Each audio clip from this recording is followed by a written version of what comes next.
अस्सलाम वालेकुम, welcome to my YouTube channel learning with G. आज के इस लेक्चर में मैं वर्चुअल यूनिवर्सिटी का कोर्स MGT 111 का टॉपिक नंबर 1 to 6 तक कवर करवाने वाली हूँ। तो आने वाली वीडियोस के लिए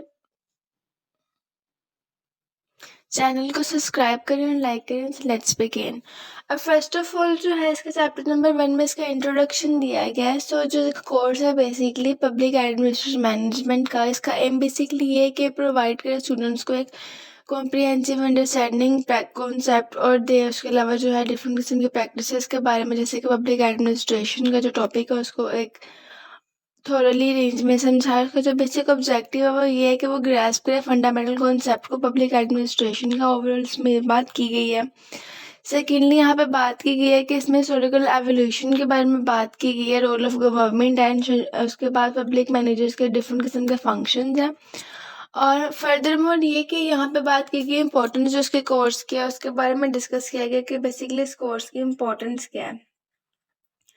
सो इम्पोर्टेंस इन सेंस की एम्फेसाइज करा रेलिवेंस करने पे किसी भी किस्म के मैं एक सिटीजन्स को regardless of their professional backgrounds. और फर्दर ये कि हाईलाइट करें understanding with the government functioning, उसके ऑर्गेनाइजेशन डोमेनिक्स जो है और बॉर्डर वर्किंग इन्वायरमेंट है उसको। उसके अलावा जो है कोर्स जो है अलोंग अंडरस्कोर कर रहा है इवॉल्व करने को रोल ऑफ गवर्नमेंट को और कॉरिस्पॉन्ड कर डिफरेंट किस्म की रिस्पॉन्सिबिलिटीज को पब्लिक मैनेजर्स की।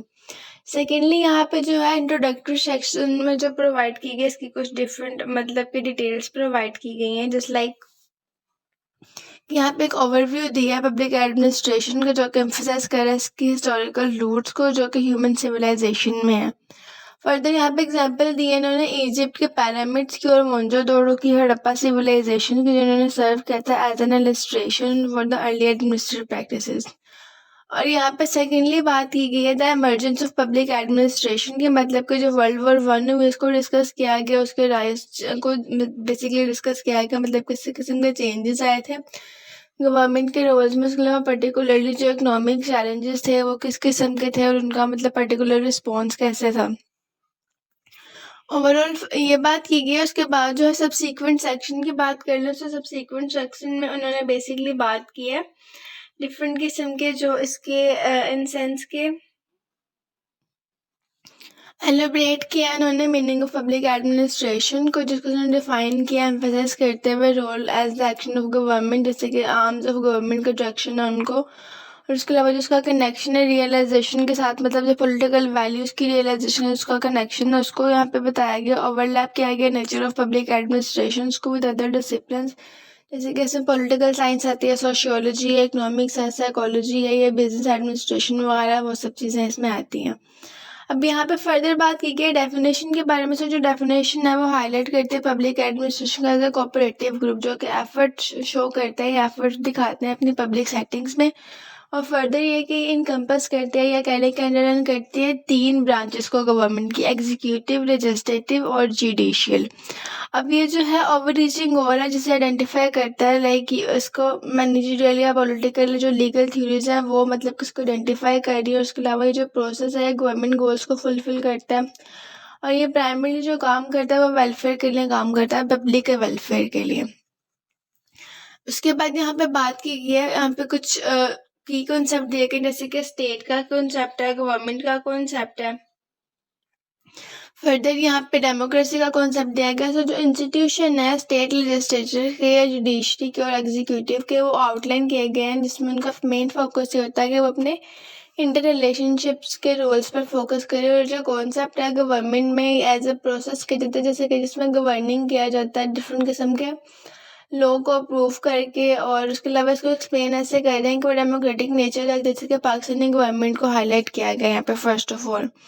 उसके बाद जो है डेमोक्रेसी की बात की गई है यहाँ पे, वैल्यू डेमोक्रेसी की। सो इसमें इंक्लूड होता है आपका इंडिविजुअलिज्म, इक्वलिटी या लिबर्टी आप कहते हैं, जो कि डिस्कस कर रहे हैं। इसके फाउंडेशनल प्रिंसिपल्स हैं या बेसिक प्रिंसिपल्स हैं डेमोक्रेसी के, इंडिविजुअलिज्म, इक्वलिटी और लिबर्टी।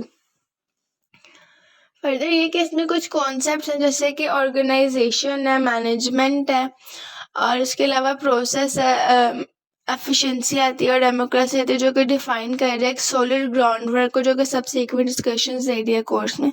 ओवरऑल ये जो था एक कॉम्प्रिहेंसिव एक्सप्लोरेशन है पब्लिक एडमिनिस्ट्रेशन के वेरियस डायमेंशंस को लेके, और उसके इसमें हिस्टोरिकल प्रैक्टिसेस आती है, कंटेम्प्रेरी थ्योरीज आती हैं, वैल्यूज आती हैं, सब चीज़ें इसमें आती हैं। अब सेकंड चैप्टर देखने इसका, सेकंड चैप्टर में बेसिकली डिस्कस किया गया एवोल्यूशन ऑफ पब्लिक एडमिनिस्ट्रेशन के बारे में। अब ये जो सेक्शन है बेसिकली ये फोकस कर रहा है कि किस तरीके से जो एवोल्यूशन ऑफ पब्लिक एडमिनिस्ट्रेशन उसका जो रिलेशनशिप है वो डेमोक्रेसी में या सिटीजन राइट में किस तरीके से अपना जो है वो रोल परफॉर्म कर रही है विद इन द कॉन्टेक्स्ट। मतलब कि constitution of the Islamic Republic में 1973 के जो एक्ट है उसके अकॉर्डिंग किस तरीके से ये अपना रोल प्ले करिए। सो फर्स्ट ऑफ ऑल ये जो कोर्स है डिफरेंट किस्म के फंडामेंटल राइट्स में लीव आउट कर रहा है, लाइक प्रिंसिपल्स ऑफ पॉलिसीज को आउटलाइन कर रहे हैं। उसके अलावा इसमें जो कॉन्स्टिट्यूशन है वो एम्फेसाइज कर रहे हैं की आर्टिकल्स पे, जो कि बेसिकली प्रटेन कर रहा है ह्यूमन डिग्निटी को, सिक्योरिटी को, फ्रीडम ऑफ मूवमेंट को, असेंबली, एसोसिएशन, स्पीच, रिलीजन और इक्वलिटी वगैरह को।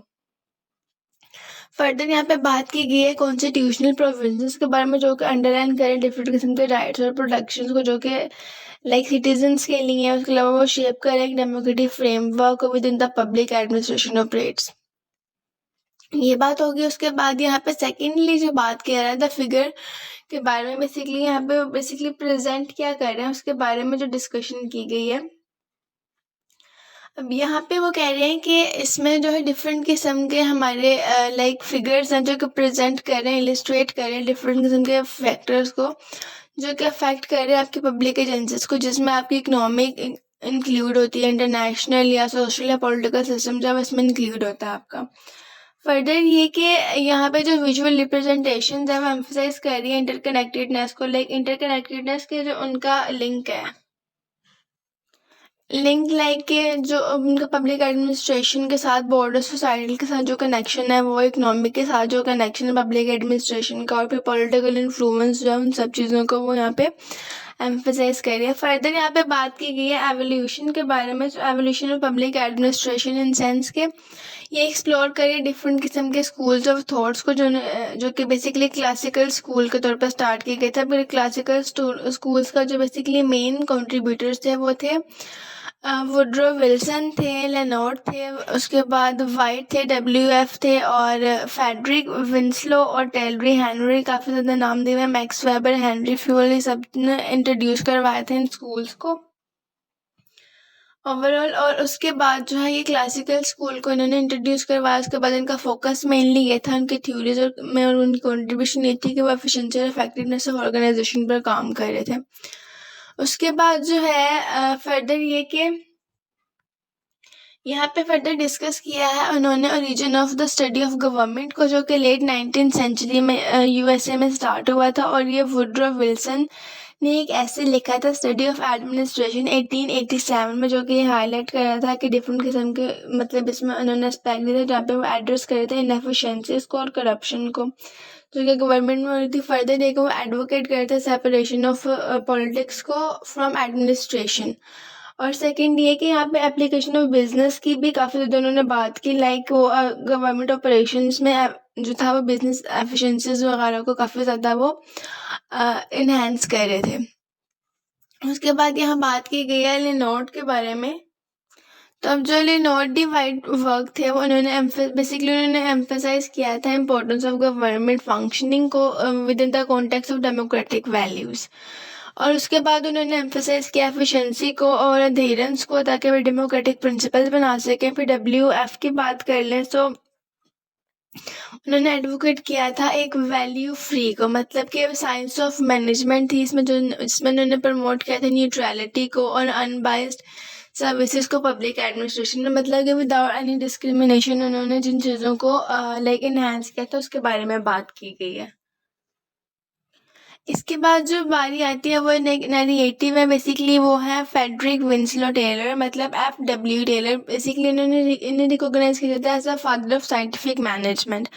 अब इनकी जो अप्रोच थी उसमें इन्वॉल्व थी साइंटिफिक एक्सपेरिमेंट्स थे, जैसे कि शॉविंग एक्सपेरिमेंट्स थे, और उसके अलावा जो कि डिटरमाइन करते थे कि किस तरीके से जो मोस्ट एफिशिएंट वे है डिफरेंट किस्म के टास्क परफॉर्म करने के, वो किस तरीके से लाइक काम करते हैं, किस तरीके से डिटर्मिन करते हैं। फर्दर एक उनके जो प्रिंसिपल्स है इसमें इंक्लूड थे डिफरेंट टाइप ऑफ आइडियाज, जैसे कि वन बेस्ट वे थी जो कि रिप्लेस करी थी rule of thumb with the scientific methods. उसके अलावा अचीव करना था money in the group action और मैक्सिमाइज कर रहे थे वो वर्कर प्रोडक्टिविटी को, बेसिकली उनका फोकस ये था।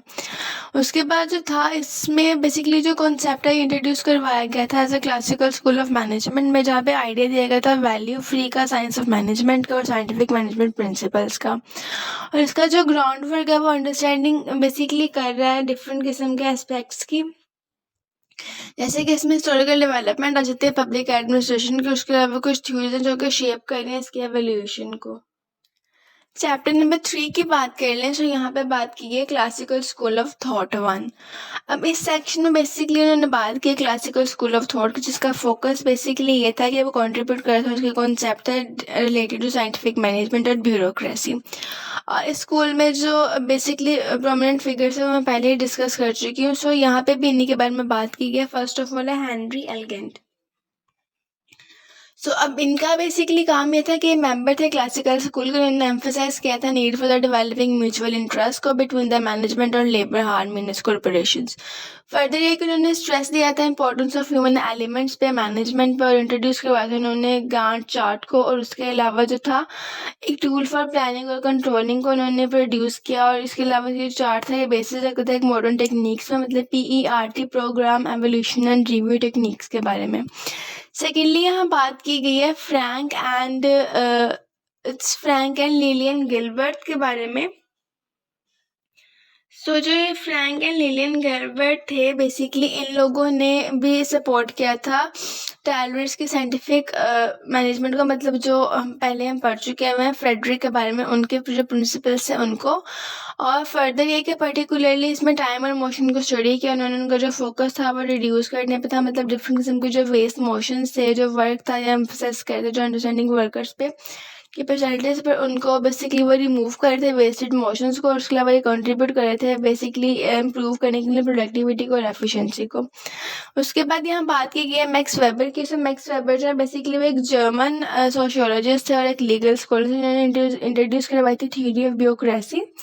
और इन्होंने आइडेंटिफाई किया था डिफरेंट किस्म के सिविल कैरेक्टरिस्टिक्स को ब्यूरोक्रेसी में, जैसे कि इसमें हायरार्की ऑफ अथॉरिटी था, इम्पर्सनैलिटी था, रिटर्न रूल्स थे, डॉक्यूमेंट्स थे, प्रमोशंस थे जो कि बेस करते हैं आपके अचीवमेंट्स पे, स्पेशलाइज्ड डिवीजन ऑफ लेबर थी, एफिशिएंसी थी। और वेबर ने डिस्टिंग्विश किया था 3 टाइप्स ऑफ अथॉरिटीज को, traditional, systematic and rational legal को। मतलब rational legal authority in sense कि उसने ड्राइव किया था from one position in the organisation.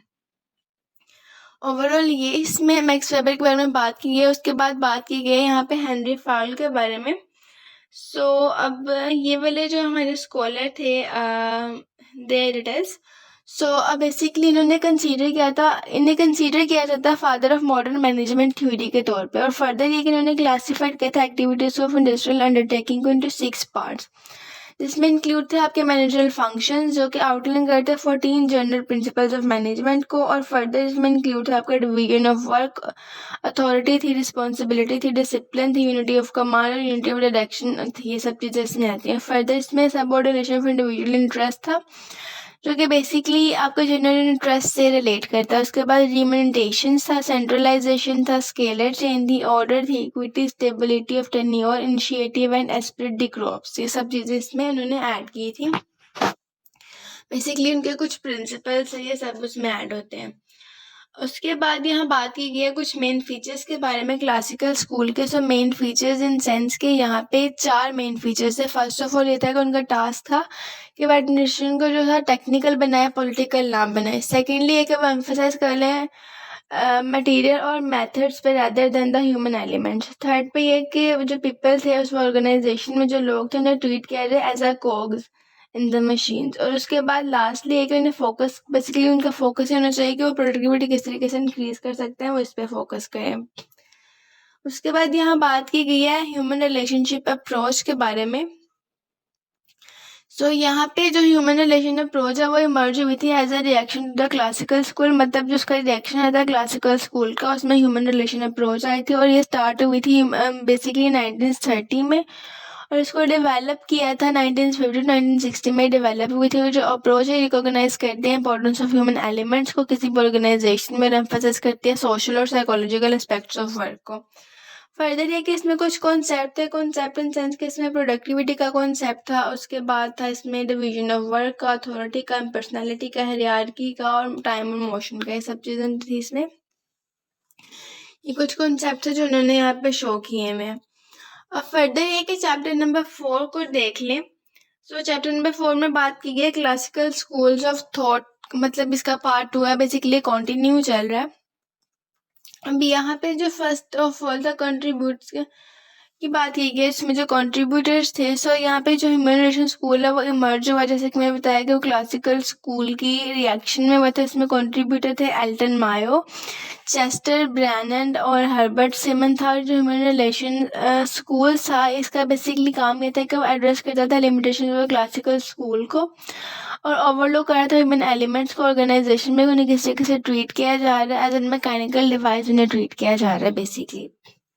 अब यहाँ पे फर्स्ट ऑफ ऑल बात कर लें तो हॉथॉर्न स्टडीज़ के बारे में बात की गई। अब यहाँ पे बेसिकली ये जो HR स्कूल था ये ट्रेस बैक कर रहा था, मतलब उसकी जो रूट्स थी वो हार्वर्ड के एक्सपेरिमेंट्स के साथ कंडक्ट करे थे। मतलब जो एल्टन मायो थे उन्होंने उनकी मतलब हॉथॉर्न्स के जो एक्सपेरिमेंट उन्हें कंडक्ट किया। उसके बाद जो था इसमें और भी कुछ आपके स्कॉलर्स आते हैं जिन्होंने वेस्टर्न इलेक्ट्रिक कंपनी में बेसिकली इसका प्लांट लगाया था सीडीओ का, USA में बिटवीन द 1927 टू 1932।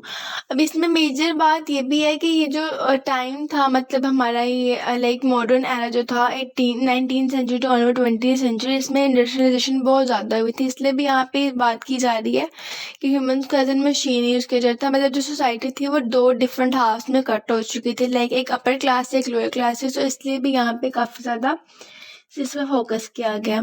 अब फर्दर ये कि जो एक्सपेरिमेंट है ये रिवील कर रहा है कि मतलब चेंजेस आ रहे थे वेरिएबल, जैसे कि लाइटिंग में, टेम्परेचर में, वर्किंग कंडीशंस में, जो कि लीड कर रही थी डिफरेंट किस्म की परफॉर्मेंसेस को लाइक लेवल ऑफ एक्सपेक्टेड के तौर पर। फर्दर ये कि इसमें इम्प्रूवमेंट आई थी, मतलब जो प्रोडक्टिविटी थी उसको एज एट्रीब्यूट बनाया जाता है सोशल फैक्टर्स में, जिसमें कि आपके मोरल और गुड रिलेशनशिप वो इंक्लूड थे। उसके बाद यहाँ बात की गई है चेस्टर आई ब्रैनन के बारे में।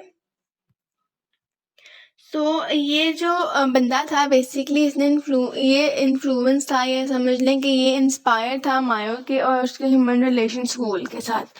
अब यहाँ पे उन्होंने एक इन्फ्लुएंशियल बुक लिखी थी, the function of the executive. So basically इसमें उन्होंने कहा कि as a president of Bell Telephone Company उन्होंने एम्फसाइज किया था सोशल इम्प्लीकेशंस को ऑर्गेनाइजेशंस के साथ। और फर्दर उन्होंने इसमें ऐड किया था ह्यूमन कंपोनेंट्स को अब किसी भी वर्क सिचुएशन में। उसके अलावा इनका बिलीव ये था कि जो मैनेजर्स हैं उनका रोल ये है कि वो इंक्लूड बेसिकली उनके रोल में इंक्लूड होता है कि वो मतलब कॉरपोरेशन गेनिंग करें और उसके अलावा अपना पर्पस डिफाइन करें और जो प्रोवाइड करें एक सिस्टम को, कम्युनिकेशन सिस्टम। और उन्होंने इंट्रोड्यूस करवाया था concept of 3 zone of employ acceptance, जिसका उसमें था the zone of rejection, acceptance and indifference. और इसमें जो प्रॉपर मैनेजमेंट है वो एक्सटेंड करी थी जोन ऑफ एक्सेप्टेंस को into the zone of indifference. Overall इन्होंने यहाँ पे ये बातें की। उसके बाद हर्बर्ट सिमन की बात कर लें। सो हर्बर्ट सिमन यहाँ पे जो थे उनका टाइम पीरियड था 1916 टू 2001। अब इसमें बेसिकली जैसे वो उनसे इन्फ्लुएंस है उसी तरीके से जो हर्बर्ट सिमन थे वो इंस्पायर थे इनसे, ब्रैनन से, जिन्होंने फोकस किया था ह्यूमन बिहेवियर्स पर, पर्टिकुलरली डिसीजन मेकिंग्स पर within the organisation. Further उन्होंने फिर क्रिटिसाइज किया था क्लासिकल स्कूल फॉर ओवरलुकिंग का, मतलब कि उन्होंने उनकी जो लिमिटेशंस थी उन पर क्रिटिसाइज किया था। उसके अलावा यहाँ पे कॉम्बिनेशन दी उन्होंने नॉलेज ऑफ कॉम्प्लेक्स प्रॉब्लम्स को ह्यूमन बींग्स में उन्होंने स्टडी किया। और सिमन ने हाईलाइट किया था इंपॉर्टेंस ऑफ ग्रुप बिहेवियर को, जो कि लाइक ग्रुप मेंबर्स की नीड के लिए यूज़ होता है, मतलब जो सेम डिसीजन लेने के लिए अडेप्ट करते हैं उसको। और ऑर्गेनाइजेशंस जो थी अकॉर्डिंग टू सिमन वो प्ले करते हैं क्रूशियल रोल शेप करने में, पर्सनल क्वालिटीज़ को प्रोवाइड करने में, अथॉरिटीज और इन्फ्लुएंस करने में, डिफरेंट किस्म की रिस्पॉन्सिबल पोजीशंस को स्ट्रक्चर करने में, कम्युनिकेशंस को फॉर डिसीजन मेकिंग्स। फर्दर यहाँ बात की गई है कॉन्सेप्ट्स के बारे में। कुछ कॉन्सेप्ट्स यहाँ पे दिए गए हैं, जैसे कि एलिमिनेशन एक्सपेरिमेंट के बारे में बात की गई है, हॉथॉर्न इफेक्ट्स के बारे में बात की गई है, प्रोटेक्टिविटी के बारे में बात की गई है और ह्यूमन रिलेशन स्कूल्स के बारे में यहाँ बात की गई है।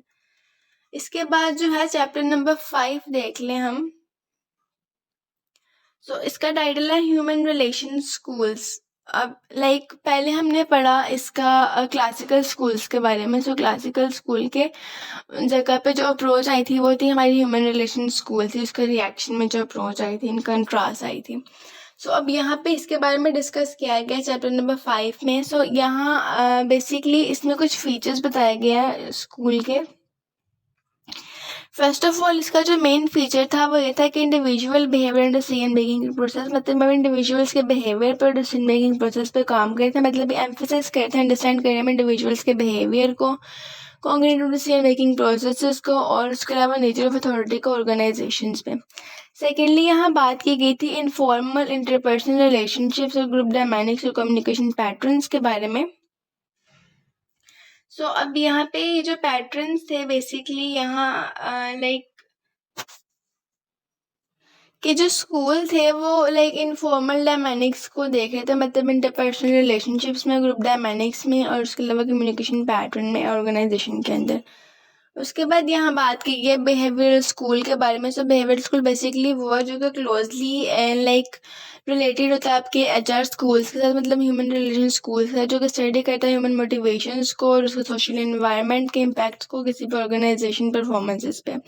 और ये जो स्कूल है ये इन्वॉल्व करता है साइकोलॉजिस्ट और सोशियोलॉजिस्ट को, ताकि वो अंडरस्टैंड कर सके इंडिविजुअल्स को और उनके ग्रुप बिहेवियर्स को ऑर्गेनाइजेशन में। यहाँ पे ये बात की इन्होंने फर्दर, फिर यहाँ पे इन्होंने थ्योरी दी थी डोगल्स एमसी जॉर्जर की एक थ्योरी थी, ग्रेगर की theory X and theory Y. Basically उन्होंने ये थ्योरी जो थी वो कंट्रास्ट एजम्पशन के तौर पे पर्पस की थी ह्यूमन बिहेवियर में। अब यहाँ पे जो थ्योरी एक्स थी वो एक नेगेटिव एजम्पशंस के तौर पे यूज होती हैं। इसमें डिसलाइक वर्क्स आते हैं, अवॉइड रिस्पॉन्सिबिलिटीज आता है, और नीड क्लोज सुपरविजन आते हैं। अब डिसलाइक वर्क जैसे कि अज्यूम करते हैं कि लोग जो इनहेरेंटली लेजी हैं और अवॉइड करते हैं वर्क को, अवॉइड रिस्पॉन्सिबिलिटीज मतलब कि वो एज्यूम करते हैं कि इंडिविजुअल्स जो है वो रिलीक्वेंट करते हैं ताकि वो रिस्पॉन्सिबिलिटीज ना ले सकें। और लास्ट पे था नीड क्लोज सुपरविजन। सो लेजीनेस की वजह से इंडिविजुअल्स जो है वो उन्हें रिक्वायर होता है क्लोज सुपरविजन, मतलब कि कोई उनको सर पे बैठ के उनसे सारा काम करवाए।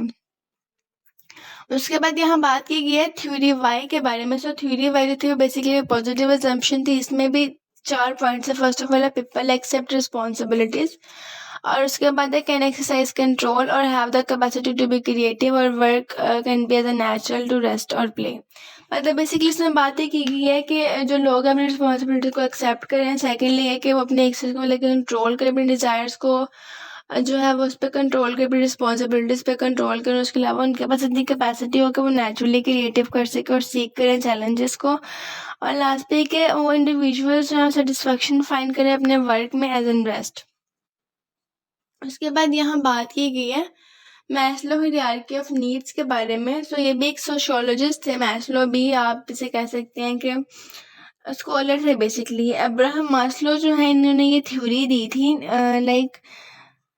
नीड्स ऑफ हायरार्की की, मोटिवेशनल थ्योरी जो कि कैटेगराइज करते हैं ह्यूमन नीड्स को into 5 levels from the basic psychological needs to the highest level. अब इसमें सेल्फ एक्चुअलाइजेशन का भी कॉन्सेप्ट आता है। अब यहाँ पे जो इसकी हायरार्की है वो बेसिकली है पहले साइकोलॉजिकल नीड्स है, जैसे कि इसमें आपकी basic needs food, water, clothing, shelter, ये सब चीज़ें आती हैं। सेफ्टी नीड्स में आपका कंसर्न होता है सेफ्टी और सिक्योरिटी के साथ।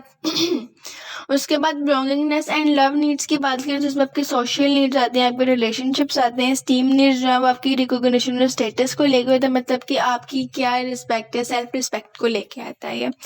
और सेल्फ एक्चुअलाइजेशन में आपकी फुलफिलमेंट होती है पर्सनल पोटेंशियल की और क्रिएटिविटी की। ये इनकी थ्योरी थी मैस्लो की। उसके बाद यहाँ बात की गई है स्कूल सिस्टम के बारे में। सो बेसिकली कंट्रीब्यूट करता है स्कूल सिस्टम जो है इन सेंस के ये स्कूल्स को इंक्लूड करता है, मतलब फर्मेंट ई कास्ट जेम्स के साथ। और इसमें मतलब ये कुछ हैं इसके कंट्रीब्यूटर्स हैं जिन्होंने ये अप्रोच दी थी, जिसमें ऑर्गेनाइजेशन को व्यू करा as an unified purposeful system के तौर पर, जो कि कंपोज करा इंटर रिलेटेड पार्ट्स को, और ये ऑफर करा एक होलिस्टिक व्यू ऑफ ऑर्गेनाइजेशन जो कि कंसीडर करा as a part of large external environment. अब यहाँ पे कुछ की कॉन्सेप्ट दिए गए हैं स्कूल सिस्टम के बारे में, जिसमें आपकी डिफरेंट सब सिस्टम आता है, एनर्जी आता है, सिस्टम बाउंड्रीज आता है, ओपन क्लोज सिस्टम आता है।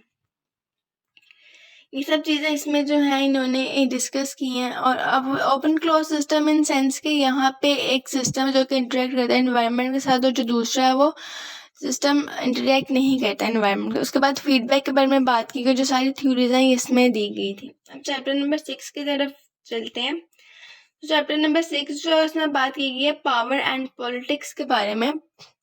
अब ये जो कॉन्सेप्ट है like power and politics school का, ये रिप्रेजेंट कर रहा है कॉन्ट्रीब्यूटर, जैसे कि इसमें हार्ल और लेसवेल आते हैं, रॉबर्ट है, एंटोनी है, जिन्होंने रिलीव किया था इसके अंडरस्टैंडिंग्स में और उसके अलावा इसके ऑर्गेनाइजेशंस में। उसका जो कॉन्टेक्स्ट है लाइक वो पावर को डिफाइन कर रहा है पर्सनल कैरेक्टर्स है, जिसमें कि एक जो पर्सन है वो इन्फ्लुएंस करता है, डोमिनेट करता है दूसरे पर। और पॉलिटिक्स बेसिकली वो इन्वॉल्व करते हैं कंट्रोल करने में और डिस्ट्रीब्यूट करने में रिसोर्सेज को विद इन एन ऑर्गेनाइजेशन। अब यहाँ पे फर्दर उन्होंने बात की है टाइप्स ऑफ पावर की। सो टाइप्स ऑफ पावर यहाँ पे जो है आई गेस 4 किस्म के पावर्स हैं। लेजिटिमेट पावर है जिसमें डिराइव हुई थी फॉर्मल मैनेजमेंट पोजीशंस में किसी भी इंडिविजुअल के जो कि होल्ड में होते हैं। फर्दर के ये जो अथॉरिटी का ये गिवन टेक करती है इन सेंस के ऑर्गेनाइजेशन को एक स्पेसिफिक रोल देती है, और उसके अलावा जो है एक मैनेजर को जिससे कि एक प्रॉपर निज़ाम चलाती है, एक मैनेजमेंट चलाती है। सेकेंडली यहाँ पे बात की गई है रिवॉर्ड एंड पनिशमेंट पावर की। सो यहाँ पे जो स्टेम फॉर एबिलिटी है ये भी बेस्टो करता है, मतलब कि जो रिवॉर्ड एडमिनिस्ट्रेटर्स पनिशमेंट है इसमें यही यूज़ होता है। और इंडिविजुअल्स और जो मैनेजर्स हैं वो यूज़ करते हैं बेनिफिट्स को और कॉन्सिक्वेंसेस ताकि वो इन्फ्लुएंस कर सके अदर्स को, फॉर एग्जांपल प्रोवाइड कर सकें कैश अवार्ड को for good performances. Expert power की बात कर लें सो ये अराइज करते हैं from an individuals like expertise के तौर पर एक्सपीरियंस और स्पेसिफिक स्किल्स आती हैं इसमें। और जो एरिया है इसमें काफ़ी चीज़ें इंक्लूडेड हैं, जैसे कि इसमें कंप्यूटर एक्सपर्टीज और स्पेशलाइज मेडिकल नॉलेज वगैरह आती है। उसके बाद लास्टली बात की गई है रेफरेंट पावर के बारे में। सो रेफरेंट पावर बेसिकली बेस करती है आपके रेपुटेशन पर, रिस्पेक्ट पर, इंडिविजुअल की कमांड के साथ ऑर्गेनाइजेशन जो है वो लीवरेज देती है फॉर योर एक्सपीरियंस और नॉलेज, जो कि एक रेपुटेबल मैनेजर्स के लिए एक रेफरल है। नेक्स्टली यहाँ बात की गई है कॉन्फ्लिक्ट की। सो बेसिकली कॉन्फ्लिक्ट एक नेचुरल आउटकम है जो कि क्लोज इंटरेक्शन में यूज होता है, मतलब एक ऑर्गेनाइजेशन जो कि डिफाइन करता है डिफरेंसेस को, डिसएग्रीमेंट्स को और डिसेंशंस को। और इसके अलावा जो है इसके पॉजिटिव नेगेटिव दोनों किस्म के इम्पैक्ट हो जाते हैं। और जैसे पॉजिटिव कॉन्फ्लिक्ट जो है वो चैलेंज करता है आपके स्टेटस क्यू को, इनकरेज करता है न्यू आइडियाज़ को, लीड अप करता है आपके चेंजेस को। और जो एक्सेसिव कॉन्फ्लिक्ट है वो आपके लिए हार्मफुल है, मतलब कि नेगेटिव इम्पैक्ट ये है कि जो आपका एक्सेसिव मतलब कुछ एक्स्ट्रा कॉन्फ्लिक्ट्स आ रहे हैं तो वो आपके लिए हार्मफुल भी हो सकते हैं। उसके बाद यहाँ कुछ बात की है रिएक्शंस ऑफ मैनेजर्स के बारे में, लाइक उनके रिएक्शंस कैसे होते हैं, उनका व्यू पॉइंट क्या, पॉलिटिकल बिहेवियर चीज़ों को लेकर नेगेटिव है। उसके अलावा उनका बिलीव्स कैसे हैं जो हिंडर करता है आपके ऑर्गेनाइजेशन गोल्स को। और उसके अलावा जो पॉलिटिक्स है वो किसी कैसे इनहेरेंट करिए ऑर्गेनाइजेशन में और कैसे उसे पॉजिटिवली यूज़ किया जा रहा है। और फर्दर ये कि इसमें इन्वॉल्व होता है आपको डिसीजन मेकिंग, डिस्ट्रक्टिव चीज़ें या लीड करना, पावर स्ट्रगल को, कॉन्फ्लिक्ट वाले सब चीज़ें आती हैं। और फर्दर यहाँ बात की गई है 3 डायमेंशनल टाइपोलॉजी के बारे में।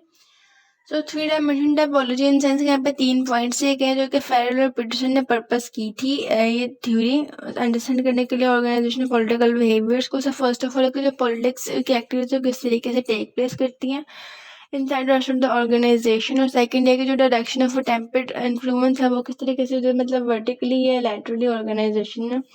और थर्डली जो है वो लेजिटिमेसी जो है किसी भी पॉलिटिकल एक्शन की वो किस तरीके से परफॉर्म की जाती है। सो इसकी एक्शन जो किसी तरीके से परसीव किए जाते हैं और लेजिटिमेट जो किस तरीके से परफॉर्म होता है। और ओवरऑल जो इसके कुछ की कॉन्सेप्ट है वो दिए गए, जैसे कि पावर, पॉलिटिक्स, ऑर्गेनाइजेशन बिहेवियर, सारे इसके की कॉन्सेप्ट्स आते हैं। सो अगर आपको इसके नोट्स चाहिए तो मैं इसके नोट्स पे साथ साथ वीडियोस अपलोड करती रहूँगी। सो उनके लिए भी चैनल को सब्सक्राइब करें ताकि आपको आने वाली वीडियोस की अपडेट मिलती